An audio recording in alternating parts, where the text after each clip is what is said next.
क्या आपको भी दोपहर में खाना खाने के बाद भयंकर नींद आती है, एकदम सुस्ती महसूस होती है, इस कदर की काम करना मुश्किल हो जाता है?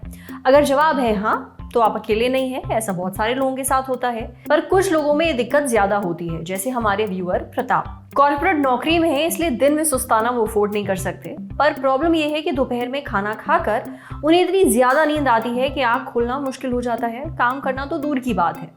और इसकी वजह से उनकी नौकरी पर असर पड़ रहा है। थक कर उन्होंने दोपहर में खाना ही छोड़ दिया है। अब वो जानना चाहते हैं कि उनके साथ ऐसा क्यों हो रहा है और इससे बचने का कोई तरीका है क्या। दरअसल जो दिक्कत प्रताप को हो रही है उसे आम बोलचाल की भाषा में कहते हैं फूड कोमा। ये क्या होता है जानते हैं डॉक्टर्स से।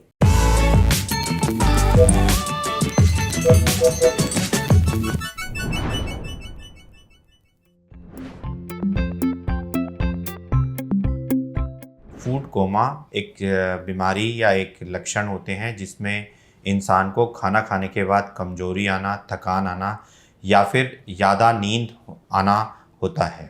इसे मेडिकल टर्मिनोलॉजी में पोस्ट पेरेंडियल सोमनेंस भी कहते हैं। इस फूड कोमा को और भी नामों से जाना जाता है, जैसे कि आफ्टर डिनर डिप या पोस्ट पेरेंडियल स्लीप। ये क्यों होता है, ऐसा क्यों होता है कि खाना खाने के बाद कुछ लोगों को नींद आती है या कमज़ोरी होती है? इसका एग्जैक्ट कॉज अभी बहुत ज़्यादा क्लियर नहीं है, मगर बहुत सारी हाइपोथेसिस हैं और कुछ मिथ्स भी हैं इसके रिलेटेड। जो हाइपोथेसिस कॉमन हैं और जिनको ज़्यादा स्ट्रॉन्ग माना जाता है, उसमें से एक सबसे बड़ी थ्योरी है एडिनोसिन ऑरिजिन हाइपोथेसिस। इनको मैं सिंपल टर्म में समझाता हूँ कि जैसे कि जब हम खाना खाते हैं तो हमारी बॉडी के अंदर ग्लूकोज की मात्रा बढ़ जाती है। ये ग्लूकोज जाके ब्रेन के कुछ न्यूरल पाथवेज में जाके एक्टिव होता है, जो कि हाइपोथैलेमस और लेटरल हाइपोथैलेमस होते हैं, और वो ब्रेन में एक्टिव करने वाले न्यूरॉन्स को एक तरीके से सुला देता है, जिसके कारण हमारी बॉडी में ब्लड ग्लूकोज ज़्यादा बढ़ता है, तो हमारे जो एक्टिवेटिंग पाथवे न्यूरोनल पाथवे होते हैं वो डिक्रीज हो जाते हैं। तो जब हम खाना खाते हैं तो हमारा पैरासिम्पैथेटिक नर्वस सिस्टम एक्टिव हो जाता है और वो बॉडी के डिफरेंट पार्ट्स में सिग्नल भेजता है कि खाना आया है, आप इसे रेस्ट करिए और इसे डाइजेस्ट करिए। इसीलिए और ये कई लोगों में ज़्यादा एक्सेसिव स्टिमुलेट हो जाता है, जिसके कारण खाना खाने के बाद उनको ज़्यादा नींद आती है। इसके अलावा और भी बहुत सारी थेरीज़ हैं, जैसे कि हमारी खाना खाने के बाद हमारी बॉडी के अंदर इंसुलिन बढ़ जाता है और इंसुलिन बढ़ने से हमारे शरीर का पोटेशियम जो होता है वो सेल्स के अंदर चला जाता है और एक तरीके से बॉडी के अंदर पोटेशियम की थोड़ी सी कमी हो जाती है, और उस पोटेशियम की कमी के कारण लोगों को थकान, कमजोरी और नींद का आभास होता है। और बहुत सारी मिथ्स भी हैं। उसमें से एक कॉमन मिथ है कि जब हम खाना खाते हैं तो जो हमारे ब्रेन में जो ब्लड सप्लाई है वो डाइवर्ट हो जाती है इंटेस्टाइन में, बट ऐसा बिल्कुल ही गलत है। हमारी जो ब्रेन की ब्लड सप्लाई है वो बिल्कुल रेगुलेटेड मैनर में रहती है, उसका खाना खाने से कोई रिलेशन नहीं है। जिन खानों से हमारे बॉडी के अंदर डाइजेस्ट करने से ग्लूकोज की ज़्यादा प्रोडक्शन होती है, जिन खानों के अंदर जिन्हें हम हाई ग्लाइसेमिक इंडेक्स फूड बोलते हैं, यानी कि जो एब्जॉर्ब करने के बाद ग्लूकोज की मात्रा को ज़्यादा बढ़ाते हैं, उन खानों से हमें ज़्यादा फूड कोमा होने के ज़्यादा चांसेस रहते हैं। ये ग्लाइसेमिक, हाई ग्लाइसेमिक फूड क्या होते हैं? ये बेसिकली रिफाइंड शुगर होती है, डेयरी प्रोडक्ट्स भी होते हैं, और जैसे कि वाटरमेलन हो गया, पाइनएप्पल हो गया, कॉर्न सिरप हो गया, पोटैटो हो गया, वाइट राइस हो गया। और जैसे कि हम आमतौर पे देखते हैं कि ज़्यादातर लोग, और ये इस बात पे भी डिपेंड करता है कि हमने उसे किस समय लिया है। तो अधिकतर आपने देखा होगा कि दोपहर को आप जब लस्सी ले लेते हैं या छाछ ले लेते हैं तो उसके बाद ज़बरदस्त नींद आती है। क्यों? क्योंकि वो मीठी होती है और उसके अंदर वो डेयरी मिल्क होता है, और हमारी बॉडी की सर्केडियन रिदम ऐसी होती है कि उस वक्त हमें नींद का एहसास हो रहा होता है। तो ये दोनों ड्यूअल इफ़ेक्ट करते हैं हमें ज़्यादा नींद लाने के लिए। इसके लिए सबसे ज़्यादा ज़रूरी चीज़ ये है कि हम एक समय में ज़्यादा ना खाएं, बिकॉज ज़्यादा खाने से हमारा पैरासिम्पैथेटिक नर्वस वेगस सिस्टम ज़्यादा एक्टिवेट होता है। तो अगर आपको भूख 100% लगी है तो आप मात्र 80 या 90% ही खाना खाएं।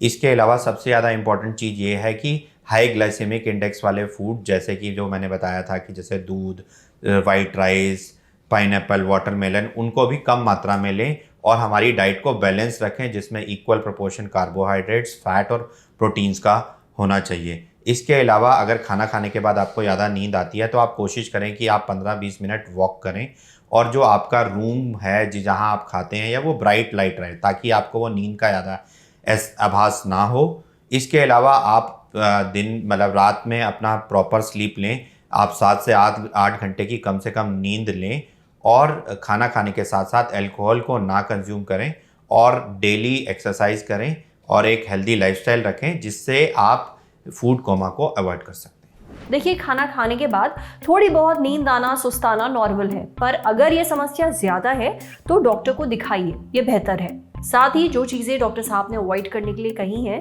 उन्हें दोपहर में खाने से बचें। अब बढ़ते हैं सेहत के अगले सेगमेंट की तरफ। तन की बात। कोविड के केसेस दोबारा से बढ़ रहे हैं, पर इस बार बच्चों को भी इन्फेक्शन हो रहा है। ऐसे में डॉक्टर से जानते हैं क्या करना चाहिए।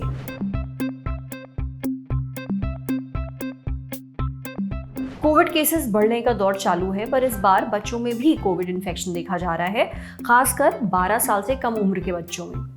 ऐसे में डॉक्टर आशुतोष सिन्हा ने बताया कि क्या करना चाहिए। सबसे पहले तो सही समय पर डॉक्टर से संपर्क करें, खुद दवाइयां ना दें। कोविड का इलाज बच्चों में बड़ों से एकदम अलग होता है। बच्चों में लक्षणों के हिसाब से इलाज किया जाता है और बच्चों में एंटीबायोटिक का कोई रोल नहीं है, मल्टीविटामिन्स का भी कोई रोल नहीं है, जिंक का बहुत ज्यादा काम नहीं है, विटामिन सी का भी इस्तेमाल बच्चों के इलाज से हटा दिया गया है। बच्चों को केवल सर्दी खांसी की दवाइयां दी जाती हैं। ज्यादा पानी पिलाना चाहिए।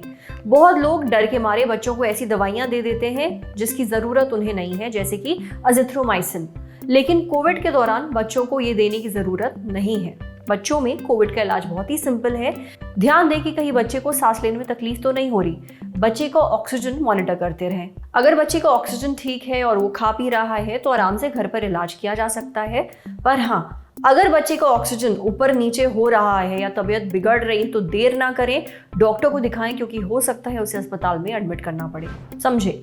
अब आ रही है सेहत के आखिरी सेगमेंट की, खुराक यानी झकासी हेल्थ टिप।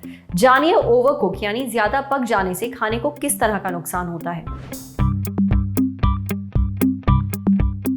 ओवर कुकिंग से विटामिन सी और कई दूसरे न्यूट्रिएंट्स का लॉस होता है। ऐसा ना हो इसके कई तरीके हैं, जैसे जब भी पॉसिबल हो तो सब्जियों को छिलके के साथ पकाइए। खाने को कम से कम पानी में पकाइए, यानी कि सॉटे और स्टीम कुकिंग पर ज्यादा जोर दीजिए। इससे आपका खाना ओवर कुक होने से बचेगा। आज सेहत पर इतना ही। अगर आप एक डॉक्टर हैं, हमसे कुछ शेयर करना चाहते हैं तो जो ईमेल आईडी इस वक्त आपको अपनी स्क्रीन पर दिख रही है उस पर हमें एक मेल भेज दीजिए। शुक्रिया।